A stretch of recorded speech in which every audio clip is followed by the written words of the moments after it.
Okay, ladies and gentlemen, so as always, we have the early draft pages for the upcoming chapter of the Dragon Ball Super manga, and we have these early draft pages, of course, courtesy of Dragon Ball Hype, and we have the translations of what's actually happening on the pages, courtesy of Herms, which we'll get to.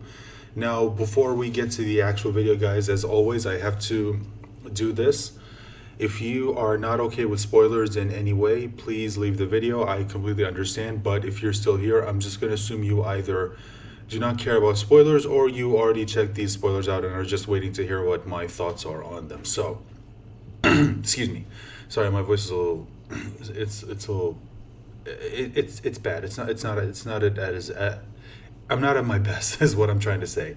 So let's go ahead and take a look at these actual pages. Now, the interesting thing is that we don't really have that many pages, whereas I'm pretty sure in the last chapter, the early drafts, I think we had like 9 pages.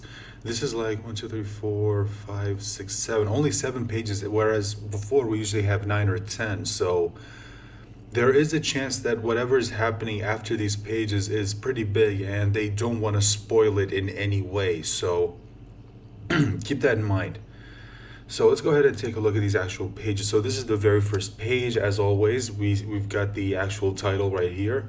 We see Goku with Whis. Goku's in his meditating position as always.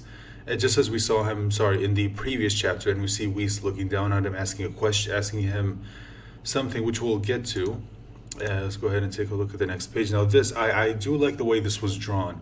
And again, one thing that I will always give credit to Toyotaro is his art, or the way he panels his, or the way he structures his pages with the manga panels, I have to admit has gotten significantly better. Just to give you an example, look at this right here. You can clearly tell what's happening. You can see the staff coming at Whis. Whis dodges, of course, makes sense. And then it comes at Goku, and then in the next panel, it shows you what happens.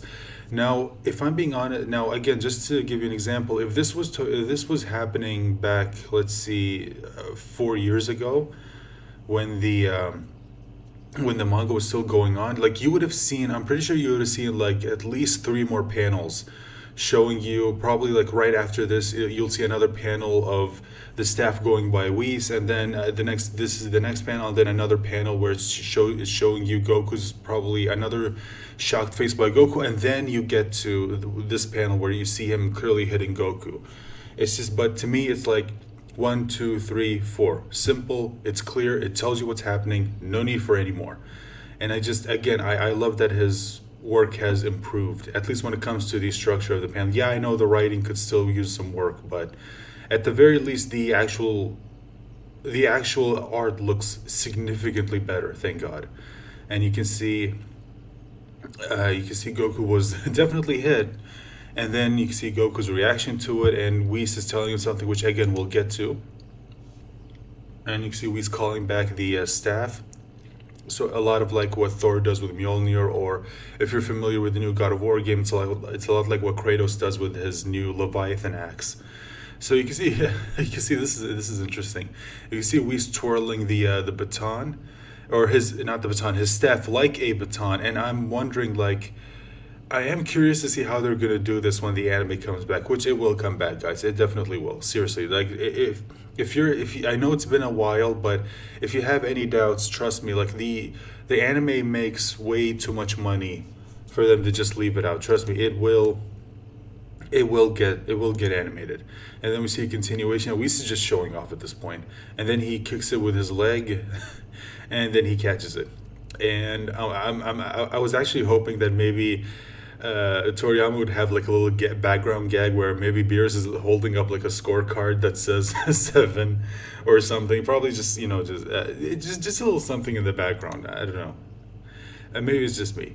And you see Goku is again reacting to it. We see Vegeta right there attempting to, I'm guessing, of course, to Hakai a bigger rock this time, whereas before he Hakai just like that little pebble.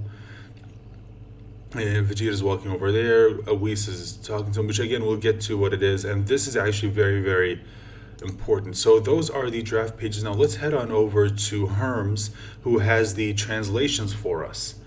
So, according to him, the roughs are out for DBS Chapter 71. He does plan. So, it seems like we might be getting some insight as to exactly how the Hidas are planning to. Because if you remember, we learned in the earlier chapter that the Hida's plan is to manipulate Granola and Granola and Goku and Vegeta, the Saiyans, into taking each other out. Like, because they want to get rid of any threat that's going to get in their way in the future, specifically the Saiyans, Granola, and Frieza, because they want to bring the Frieza's army under their control so they can take over. That's basically their plan.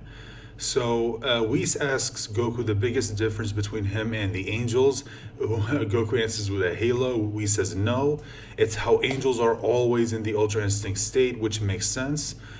Because again, angels are pretty damn powerful, and not just some of their broken abilities, like how we saw Whis just bring someone back to life like it was nothing. We know Whis has the ability to rewind time, not just go back in time, but to literally rewind it, almost like he's hitting the rewind button on a remote control.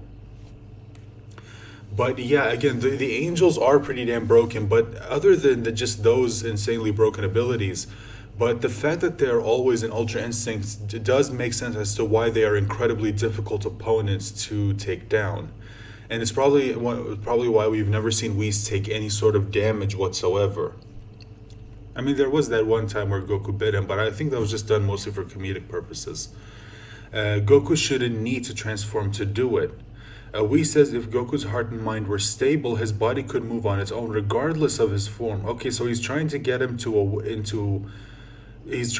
into a state where even when he's in his base normal state, with the black hair and everything, Goku's body will still be able to move on its own. Like Goku won't even need to think about it. And then, if Goku can manage UI in his regular state, it'll take care of that stamina issue. Then he can save the transformed version of UI as a trump card. Now, before we get to the next video, I just want to comment on this and what Whis is saying he wants Goku's Ultra Instinct to be. Again, is it just me, or is this reminding anyone of how Goku talked about the Super Saiyan problem? Because remember when Goku and Gohan were in the Room of Spirit and Time during the Artificial Humans arc, or the Hyperbolic Time Chamber. Again, if you're someone who just watched the English dub of the anime. Yeah, Goku, remember, he said that one of the problems with Super Saiyan the Super Saiyan form is that it tends to consume energy, not just energy, but it also consumes a lot of stamina. And so one of the biggest things that they focused on doing while they were in the Room of Spirit and Time is that they would master Super Saiyan to the point where they're able to go in and out of the form like it was nothing, like it would just be as natural as breathing.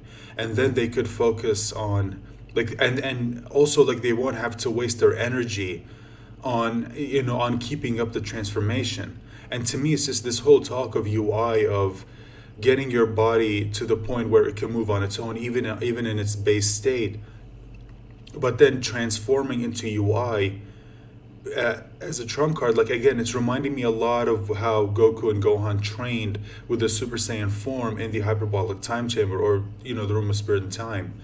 And so that they can waste whatever energy is necessary to go into the form, but not waste any more in order to keep it up, so they can focus that energy on the actual fight in itself. And also it will take care of the stamina problem, because remember, the Super Saiyan form originally did drain someone of their stamina originally, but again, after it was mastered, that problem was pretty much gone. And again, I'm getting similar vibes to what Whis is saying to Goku when it comes to him sort of mastering UI. I don't know, it's just me, maybe you guys also saw this too. Let me know in the comments. So Whis tells Goku and Vegeta that when training, their rivals are themselves. They should always strive to outdo their previous selves. He also mentions that something has happened, and this is the page where he's talking about it. He mentions that something has happened. Goku says, is it a new strong enemy? But Whis still isn't sure if it's an enemy or not. And this is, I guess, the panel where he says that. And he says it seems like fewer pages this time around. Full chapter should be out in about a week or so. Yeah, it should be out in about 6 days, considering I'm recording this on the 14th.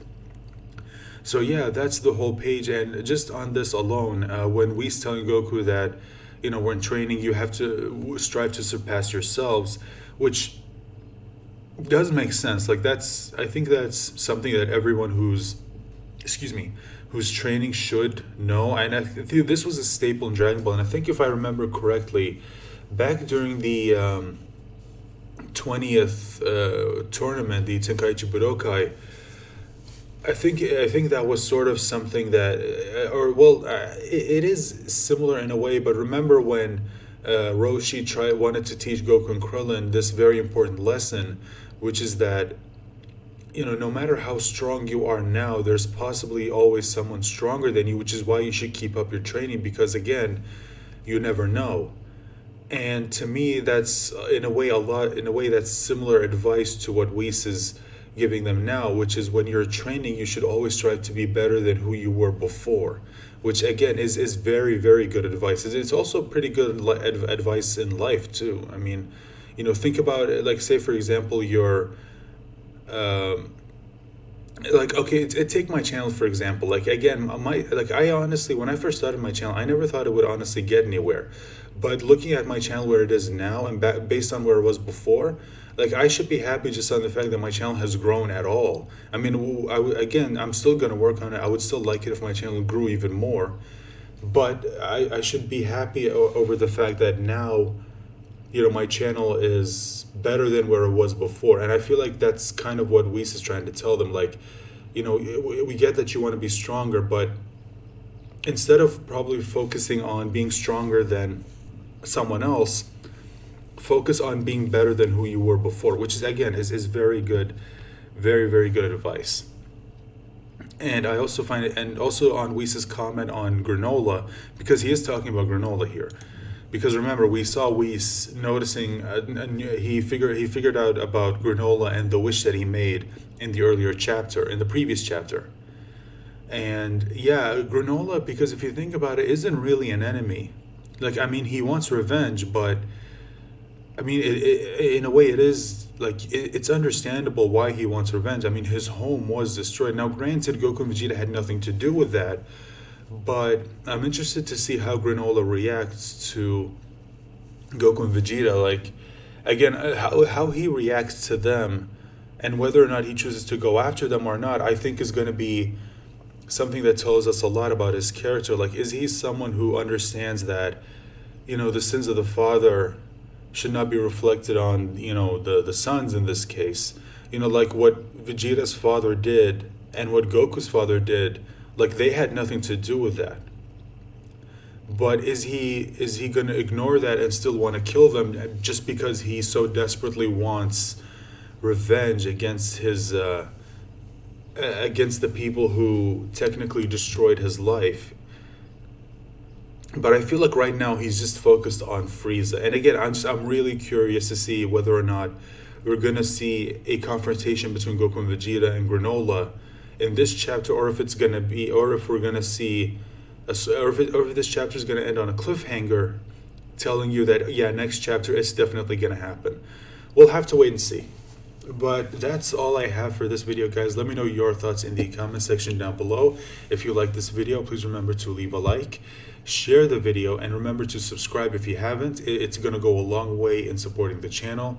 And also please remember to click on the bell icon, because that will notify you whenever I post a new video or whenever I go live, and especially a new video including the full spoilers of this chapter, because when they do come out, I will be covering them here on this channel. So if you want to look forward to that, if you want to know when that happens, just remember, subscribe and then click on the bell icon.